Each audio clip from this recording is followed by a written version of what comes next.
Tala whala o fionga tala fua. Ia, wa maawa mai fo il tata po karamen nei tai au. Lo maua bela o fionga soifua manmia, soifua lau le lei. Ia e mai seifoi ia le ngā luenga o lo fianga ia il taimi nei ma le tata o ofisa o le whainga pārota, komisi o whainga pārota si o tata o tunu. Ia, o le tūlanga la vai o tata o pokalami. Ia si mai, wa tūlanga ua o iei ngā luenga. Ia, awa foi ia ni tūlanga e fia whaasoa mai e mo le tata o tunu o wala. Wale sila fia maasani e Samoa. Au tata o wanga tuai mo le whaamoi moi o le whainga whitwhiringa o tata o tunu. Ia, pātau whātu, dilo ni puna leso. E mo moa mi ere lo wham nanga leo le tua mo hunea mo no whino i fo. Pātau whātu i pa i o kako kungu, o whenamo o mo mai e ni whasalonga. Ia, pātau whātu, whamaro soifua mo lange mana. Whamaro hoi le te tālo o waranga ruenga ma whaamru mo le atunu. Ani. I te temi nei whangasolonga ngā ruenga, maina mo sifia. O le aso tōna i ngei le whamai a le iai le review i ngā kakurora i tu maro i e kōru. Wo mai a le i tu maro i se lau whasu baru. Ia. E se le tala, whasu baru. Ma lima kasi ku maro. Ia, ia. O mai ala le whasu baru i tu maro. E le whanga iu la makanga printer a kurora. O le i tu maro e tōru i tu toi. E kau mai ni la skonga ngei. Le i tu maro sa whakakasi, sa whakarua. Ia masiu. E kau mai ala kaiau. Ia sfali. Ia ngolo mi o moro le ka kurora vai so fo sa ni mo le so baru. Ia. Le piki le lo la fulia a tu lo la fulia ba ku fu e de suita mai. Ia. Ia masiu lo fa po fa ka. Ngā ruenga langa i te kakuro la paro. E mai rola ia review o lola ai tu marona sa fatan na siu. Ia mawhai longa mau aku la lea whai lo ngā kaparo ka uma. Le ko. Koe o ngai mera iti ngai suesua le ofisa. Ngai e ngai wha mau mai ka usi sem wha mau ngā ofisa le ringa kuai le vahenga na. Le ringa. Sain i le ina ia mangimu le. Ai e foi se vai nele o manino ia la coaca ringa pu ia le koe bara u ia filme koe. Ai nisi le o le leile fai ngolo filima ia la koe bara u ma. Ai foi nisi le o kau se la ko fa mo mo nga mai fa mo mo le office. Ia. Le fo bara u mai ia. Nga la ko koe ai la ia le tu marona o mai o mai ko ma fa suba. Ras ko ngai le ka mai au mai. Ia o le whanga soro makanga lunga wa makanga ape ia. Ka kurola i kai le whalom kusel maro. Wa ngai lumi mai ka kurola. Le whamu moea ia ka ngok le suru vasfo. Le toko o maro le ofisa ia ngā vangolora ia. I le aso wale kusai fo in mare. Whasingo manga kula fongo. Le ngā mai e whamsingo. O la songa ka mwere di mai lola fo i le whaungai le. Ka ku palo ka lola langa o mo lo lomi fo ile o print ma pain fa le ma ku se ngori ku maru o nga luenga ngai ka ku lola a mo sifia ka pinganga il kai minye ile fa nga solo ile fa msmonga a ka o election court fa msmonga fa ko la me ka palo e nga ma ka da sulu ala so to sulu you like e mai ali tu na mai fa nga la sulu mo kuso so pido ka ko ana e ka uli election court. Le whaki ngō ia kangi ia koe si whia whoinga te puni la subaru iulai. E whaurui o lui po kangi, a resi suka vai resi suka vau e sukasi sa whauru whamsinonga. E amaka whamsinonga i la suru la suru o tue whauri tua le si lua. O tani fuide le i o salonga kangi a le tingama. Ia pipi ia marakani se manu ia matomu ala fa i kua o ko ero le iba anga nafi no ma e fam sko nga nafi u ku nga mai fa un i le kani su ka vale o ali ia pipi u strike up u fa ia maina fa pena fula marakani suile kambu im le ala le pule o whare a ngai, o strike out o yo kuna mai whare. O mai e ranga e rua. Ua whare a ngai na whare kangi ke ngā meu ia Wa au. ia Le tinu. so ke se slanga ko le ko ngā mai wha ingo woma ko se mai lai le hiwa ia ko yongo o mai foi nga fionga fai moli mau I le case ala uli a fausa ia le wo fai lo me konsungo nga langa fai me ku nga me la suli mo kuso la fa wa ia le case le kami le kinu ia ulungia ia bisa kalau mo foi me nga sope ya ku nga mai se kala me konsungo po mai ya ko afi ku nga mai fai e me fa solo ya que se ko nga luenga nga famba le mamaru fu function sili mal se ko function ole pe un fai lo ke mo sola ya le uno ku maka fa palo wa fa pe fu no ku ma masingi mo mia te mo ko me la ku masingi sa mo mia sa pa pe nga mai le tu sa ya ma le tu phone ya ka ku masingi mo mia lo ko country ma apa nga fun maka ku sparo ka lawo ko mo fo ko mo maka stationery mo mia lawo ko mo mai vai nga ole o nga ka ku vai nga fo I fai paro ka o mal vai nga mo o nga sa fai va solo ke ole vai nga lu nga lu o fai le vai so ai ri o vai so fai nga pa pena pula ma o mas kutiris fa kingo ho la so for ngai o la so fa nga palo le manga ia ba ba I palo ka fo ia suka ba do so va mo po o nga la nga fa I so du mai o du manga I ba so fa nga palo ka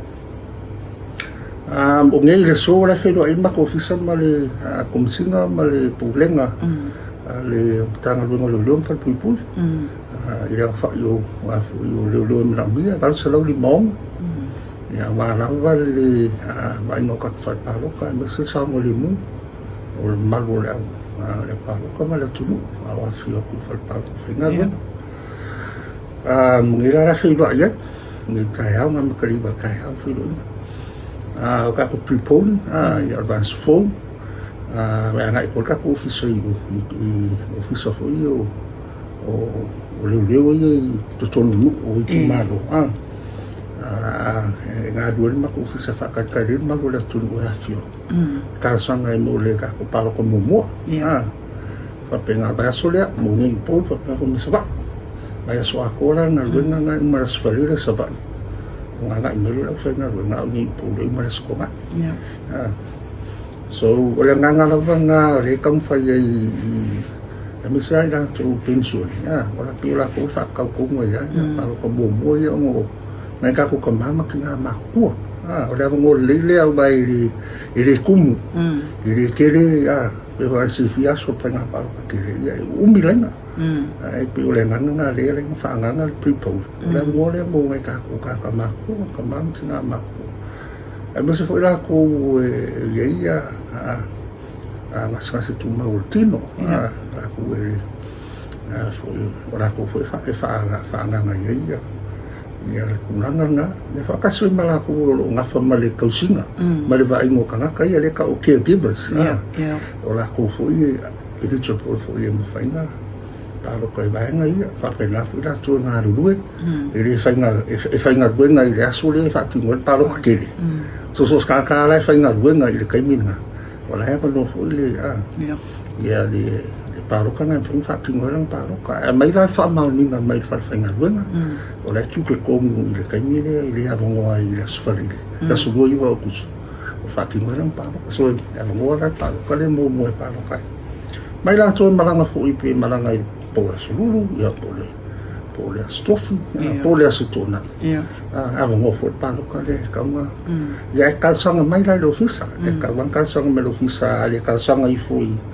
I office le e con tu marura nga I office ora kala ka office ngai masalo nga I fo fa como le fo ya un fa pengarin ku me lo office fo ai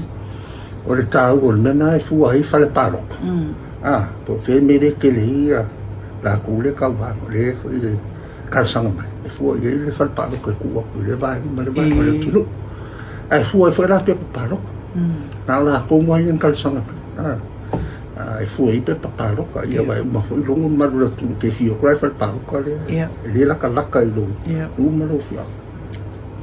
ai se na le mo pa la lo fisa ia i le asona e anga i ko fa piko ala nga i mau ka foi le ta tu tanga ta ma tu pe ma fa le fa nga ma sa vai ko ma ko pe nga i sa vai ia ma fa mai e alo ele mo vale e la sura ta fi fa mai fu le lo fa na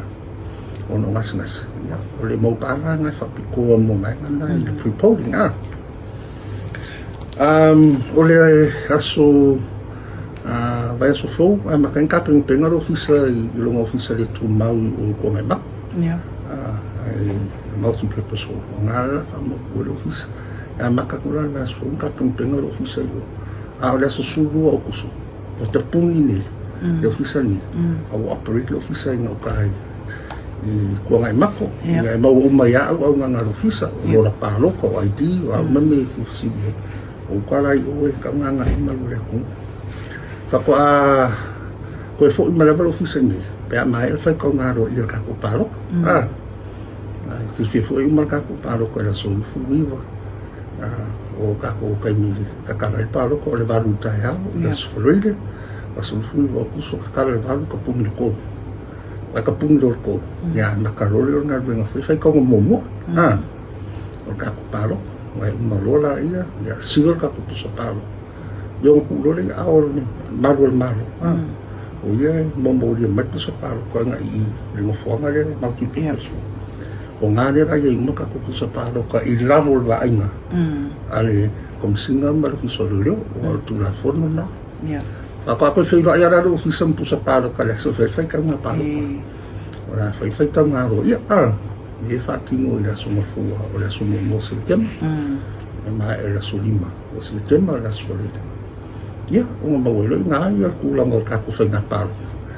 o la suma fua ila subalu se tem e ku nga ko ai ko pe ko fa fo ko polo ina la malo len ku nga mai ia la fa fo ka ku result la suma la malo me la malelenga ia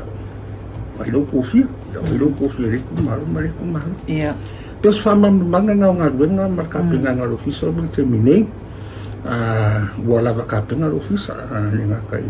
le fenga ruenga ya ka pinga mo le ba paloko o mo tu mai na ya ko la ko o ngo le mai ngo lo la ko o nga fai ba soli lu mo ai yo ba so fa na pa ko fa ki ngo ila ka ki ngo lo pa ya o da fa pinga lo sa fa i nga pe la nga i ba nga yo ko fia ya no fa ki ngo e fa la ko mo ro fo i la o fa ki ngo pa na lu nga o no le ana ka fa pa lo ko o se lo ngana ngai ma lo fa ma mai le nga ruenga mo mia le fiso fa nga pa lo ka wa la va ingo le fi de mo ma mo ko pa ingo ka fa pa lo ko yung kula fong o kula fong mo mo fa pa ya ele sa pisa ya lo mo lu ele inkel fong ni fa ka ngai ma de ba ngo ma fa ma lu ya o me la i fu i le penga la mo yo la i ku so ko ni va nga fa pu fa ele ai mo ko fu i o fa ko singa me na o le awo ko le so e ka pu ni ka ko fa ko singa le sa se fu lu le sa la so lu fu fa a lu manga ye ka ko fa nga pa ko le so nga ka un a vi se mai ya ko la lo pa fa lo yo mai ya posta so lai ka bali ma bi ko vai ti fa lo ka ku na da lo ke na ye vai na ya pe yo se au ke lenga nga li lo nga ruenga ma ka mi ngai na ba ofisa lo bo ya e ma ka penga nga yo ye lo ofisa tu la ma se va na la ya se se me fi si ya o le tulanga foi lele i tato patosino o le ufai mai ia nisi ofisiri e fa fela vi i wa nga fa ufai o already lunga o le YouTube PCV o isi foi vi o lo tala o mai ia me ia o me o le anava tau Ia. Awaenga whawhai. Ia. Ia o le tūlanga la le whesiringi e tangata. Awa ua se vai ane ala ua fionga tole e fua mara whaafonga mai Samoa. Ua kats foi lele ua tipea tipi foi e tangata e whai lako lato a foi ngō me foi e awe ilunga. Ile lako TikToks. O tūlanga la na le ua whai. O le ala e whai mai e whesiri. Pe whawhiwhea, pe tanga la, o na whaalpea na mea, pe e eise malu si anga le officially nei, mala o fionga. E awe ai lalo mea umana mavi ia wa ilunga le YouTube pa tangata e o whai. Ia, whawhai lilo o karo ngā nei. E lio ele mga sa matutu na whono. Kawale mea e le mwhain ka melangi la utu se hui alai whai ka na whalparo ka alai pa o mei mea ngai whasa. Whako si fia fwoi e sarau mika mai o le fwoi awhi o kou fwoi sarau mika mai whalparo ka e o fwoi sui tau wā e whasa o nofo e o tawha whalparo ka le whakino paro whako sunga mea na o sang kumiti whasa e le tani ngā whio ka whaiparo ka mkua whako nga e lako mo tana la kari mau mai e ai awhai o ngira au pese mangi me whapenga o la ngonga ko whalparo ka e ira marasi anga i mwhai e o ngā si whiwhi whalparo ka e le assistant na electoral officer o ia le vai whalparo ka ai se le electoral officer le whalwa i sopo o ia vai o mu whalparo ka le kongo le kungalo o le marasi anga kumisina nei tangata mama tangata le vai whalparo ka e whaatino e whaatonu me kongo whalparo ka e le mwhaina mai le kariarang mea na i la uku se whalungo ko i whalparo ka e ka mai mami whapena e o whakusinga umana mea si whewhuri e whasa telefon ia wapio mea nga e ke mamarenga kono ke telefon o le ngangana i kusinga o le whiri mo e renga kaina ia kukura sa aru konga i kako paro ka e lang whiwhinga ko i paro ka e E le tūlanga la tole fōa e le tūlanga fōi lele a whapea o lea e eise taimi po se pili o ta a whapea o tangata la e no fōi whafo umana le stala lea na sau le stala toi alu whafo e eise pili o ta fōi lele ta wai o ne tono le tunu whatom whai o ne pālo ta pe a whai a sau nani i au tai au pālo ta mwhai ana na castla na vote ele se me koe ngō kia kankanga paole mea lawa i le kai me whai pālo o ka pālo ka whai nei i le whai whafo tō rā lawa kai mi ke sau ai au le ka kala whai pālo ka le kai minga le mpanga sau kāsala pālo ka o ka ko pālo ka ngō mua o le iwa tai au ka lai ka pungi le lima le fiafi o le iwa i le wha le fiafi ka ko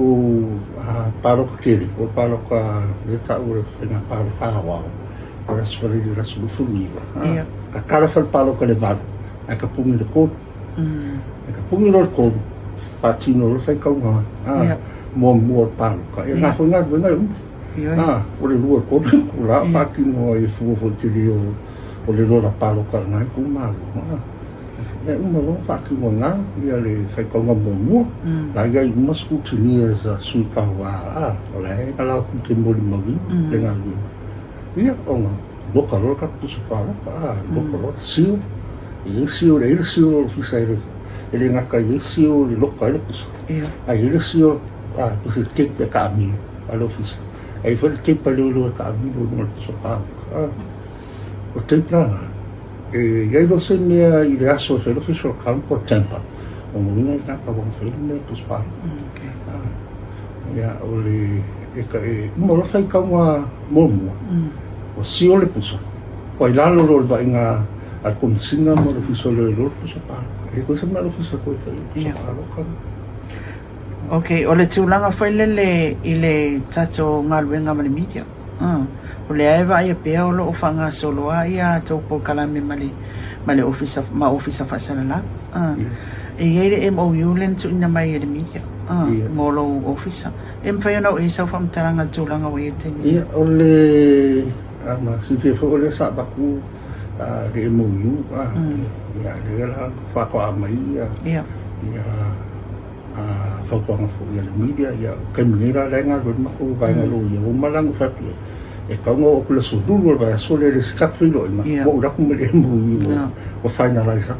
o le nganga i o le mu o le fa manino le o nga wenga le fisa e manga wenga ale media i le kaimi fa ki mo fa nga pa ma le kaimi fa i fa kaunga lo ye fa o a le tutte le media o la tutte le fisa kamu mangingo le a le se ko ka ua ngai ko o le accreditation for le o media fa sala la mai fafo international media se anga i me ko le ko o la lai ko la ko ka ko e mo ni o le mena na fa ma le asocia o ko fa sala o ko e vestinga ia media ia ma ina ia mautino o wa le fa sala ia ko company o mai o meu company fa sala ele pe alo ia le pe me ka vai ai o fi halu ale no fa ia no me ia lo le fa ia no me o vanga na o le se ni fa tu la fono ia la ko no na lai wi mai au ko o le lisi da mai au ko ma ko fisa o le fa la ma pasi ma ke ku na o ko na pasi na ka ko media sana me fa fo pa ngai ba fo na le fa ia sulu ma ka ko nga wenga o le fa do ku la vai lo ku mama ku ranga le o nga wenga lo fisa man ka ku penga ana ta o mai le tulanga fo le mata ko le fio anga fa la tai ya mai ele ta wina ele ta wale tu malo la ngai le o ia sama tau le tusi pe ona maua foi tu ina mai e Samoa Uniting Party o lewa maua tatapokala me o lewa wa e tali le tusi a fale la tai sei sau no tulanga le lo fio ya ka kai dilo a ton fo wa ele ko ya fo na male na wa su fia malwala tu wa le sa no ko yo a so tu mai pa mi le tusi fo ina o tu mani ala fio ma fo ya sa ngai sa ora tu se le fio ngai i le fio ma tu mai pa mi ya a pe la ro tu su mai le a fio pa mi fo ile se fa tu ma fa tu la fon e poi tu na tu fo ile fo sa ngai ya bo si fia ke bo man ku na ku ya ile nga ngafi le sa o ku si ai fo i fo fa fit to la ka wa e o ku sa yo le o le o la lo ma ya anga fu le fa lo ya tu la fo ma fianga o le fa mo bala tu fa i tanga ta pa ma fianga fo i le su ta pa o no lo ma yo ma ye la ro pu la fo ai po sa o tonga ia tanga ta fa ye la tu fi feeling sa o tonga fo yo tanga ta fa ye na fa la ulo ona la papa fa la ulo ya ona tu su singa fa la ulo ona fa ka no na fa la ulo o me o vai ngam na lo ye ya la ro tu la fo o fa tanga ai fa mo fa la ulo ona pa wana fa la ulo le fa mai tu la fo foi o le nganga la tu o le nganga na muri le nganga tu wala ya ku so ye to fa ma fa o sol tu la fo ya ta ta o lo pui pui la lo tu la fo no fa nga pa ro ai le nga tege o lo fa ma lo tu la fo fa vai mani si fe fo tu la fo fa vai o lo ya ila ya ma sa o to ta na ta fa le o na manatu pa le o no ngona mo lo manatu o me lo la tu la fo fa nga pa lo wa ka kala e ku la fo fa nga pa lo i pa o i me ka pa lo o la ya ale tanga ta i aso pa lo e lua aia o le ia ka ta pa lo ma le ia su ta pa le pa ma tu la fo o le pa lo ta o le me la tu fi ai su usu fo ai tu ma lo ta wa fi el tangata parot si fi ko ele fi e bis fi ia tangata parot o le tu malo le la tu sui wala tu fi alla fi e fai sa lotto ele sta un na lese se fa mata o se fa malos o se fa la vela ile fi na alkan ka foi lu fo kasko sa na iu lu fo kasko sa na iu ia o yana lo pui tula fono pe falanga ai inga tula fono ia sa o lutu ale suita wa ale tuma e fatino ia fala u loa i to tono no ma fi anga ole tuma ia po se ala vai fina ngalo e fatino ia fala u loa o ia lana le sa fai lo kusirenga ya marka kalo ile nga maulalo ile fio ya sisi kwa ai vai na ile nga wa fi ai tau le ngata parot ya tau suyo fufu tawar fina parot ko lumba malo sa no no fio ya se si tu langa fi sa no ye tu sai fo yung ta upo lo o ile li o le nei fo ita ma fainga me se lava il tata wanga tu fainga parot Faftai, pero mo se mata o puedo sufi o tere o le tunu o le pidio ka whaparo le ka o election period ngā maka le suta sio yuni mai le suka sio yuni e o le so lufu riva o aupuso o le election period a tō arena e lalo lo komisina whainga parota ana po kalame ma na fofonga whaale tūrafo le rai la be ai lam fala viloia po fato sina ia ito tonu o le pidio korea lo ai la lo tura o le manga foi na tuna fo se la lima tolu pupula o lo fa pe ma o se solo tuna fo so se tangata na te fala bela beina le komisina le fatu nona o anga ngabe ma fa ma so tuna fo mai ala le pilioka le fai aku ese ta su yuni e tau i le asulufu viva o okusu o le pilioka ngaka o le election period o le pilioka nga i le ke kan fa blanksis i le ngā luenga le ofisa fai ngā palo ma le fa malo si o tulafa ia pe o le kari aku ngā li kai i ngā luenga o fatino ia ma ko fau kua ngafu o ngā pa i o le ku o le tusi la fala tai o le la wa ave la fautuanga ai o le fo wa watu ai mali fa malam la maina e so tu la fondo tu langa le ai fa ko ka komingo ia ma minoi le official nei mo sei sila sang pe a fa ia o atu ia fa to sina ia na isuia ma ai te ena mai pia o le sila la sanga o iai o le bano nai ave le suita ba i le famsunonga mata e uia tu langa luia ia o na lango tu lo ofisa i tu danga na le sila sanga na o ia fa pe o ma fa suita vale ele a fila na fi ma fe lo ia mo fa kalmo fu ia ma be fa ma sia ma kola ia ma fa lo fu la ia le sila sanga o ia pa fa fu ia ele kariera ma ele ta fa tu fa ma fa ka ma fu fitu rai tama ia ai le fa penga so se tu halo ia fa la utile se fa kala na le wala ka fa lo bo si ma lo pe ka fa penga le ku wala lo na le ofisa ni ile ka ka uma ile se fa penga o samo o le tu tem karas a fa ina ku ko kasi na fila ngalo o ka ku a i ku ko kasi samo ma ia venga fa na malo o whainga maro whatem karas. O rara lima nami. O whainga maro whatem karas. E a maka e paraka. Ia. O whainga maro whatem karas. Ile i parmeni whatem karas. E a maka e whainga paraka. Mani. O tangata tā ua i tu tonu mengi o kungu whatem karas. O kanga paraka. Mani. O sautonga whanana le pui pui e kako whabai. Le foi koe whamakala ku e kako e kako ula whongo whainga paraka e tā ua. O ma kako whatau ina. Ma kako uska. Ile tu la whongo. Mani. Ia, o te loa whamta i tapo kalame moni taimi ai te mau fo se awa noa. Ia awa fo ila o fionga i se isi whapoponga le ni fo i po kalame whakta i te le lawa tala who. Ia. After mulai fakta mulai no angan lebele tu ai lau suma ya meswa ka po nga ka ko kuno o lo fa hon fo ma after